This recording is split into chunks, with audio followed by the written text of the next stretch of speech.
dari beberapa permasalahan yang ada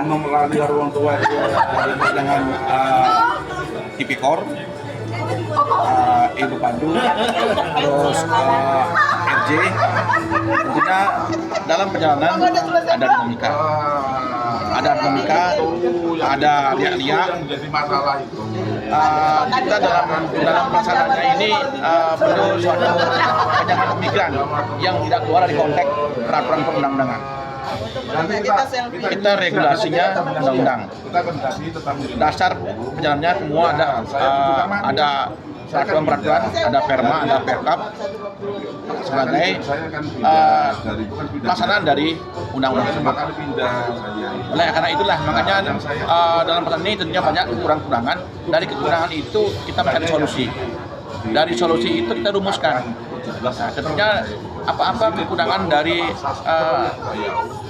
undang-undang ataukah dari perma itu, inilah dari diskusi rumusan tersebut kita sampaikan nanti agar kedepannya karena ada kekurangan jangan sampai kita di lapangan kesulitan dalam dinamika pengimplementasian pelaksanaan dari persidangan. Yang paling menarik masalah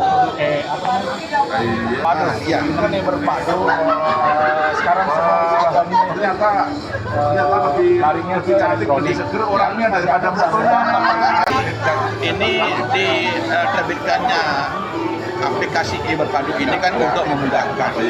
Sekarang kan semua zamannya elektronik. Artinya tanpa mengurangi marwah, tanpa mengurangi dari pelaksanaan dari regulasi, aplikasi ini yang diterbitkan oleh Mahkamah Agung ini untuk mempercepat dan mempermudah dalam pelayanan, memberikan pelayanan hukum dan keadilan kepada para pencari keadilan tersebut. Nah, oleh karena itu, maka dari e-berpadu itu kan nanti masing-masing stakeholder, masing-masing APH, aparat hukum itu ada linknya, semua ada linknya di e-berpadu. Jadi penegakan pidana terpadu sehingga memudahkan dan mempercepat agar jangan sampai ada kejadian masa penahanan. Dari LP kan kalau sudah tahanannya sudah berakhir, tidak bisa, harus dikeluarkan agar jangan lambat. Itulah yang mempercepat dari masuk ke e-berpadu. Berarti itu bisa dipakai Pak, bukan ya? Itu bisa dipakai.